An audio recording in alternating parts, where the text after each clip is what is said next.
අද මම ඔයාලට වැදගත් වෙයි කියලා හිතන AI ටිප් එකක් අරගෙන ආවා. එහෙනම් අපි යමු වීඩියෝ එකට. මතක් කරලා ලයික් කරලා subscribe කරලා තියාගන්න.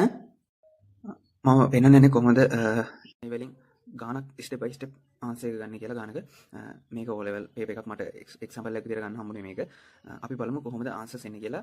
මේකේ අරමුණ තමයි මේක හදලා ඉවරනකොට මේක step by step ආපුවාම ඔයාලා හදපු එකේ ඔයාලගේ මොකක්ද ඩවුට් එකක් තියෙනවා නම් ඒක ක්ලියර් කරගන්න පුළුවන්. අපි එහෙනම් යමු කොහොමද ආන්සර්ස් ටික එන්නේ කියලා බලන්න.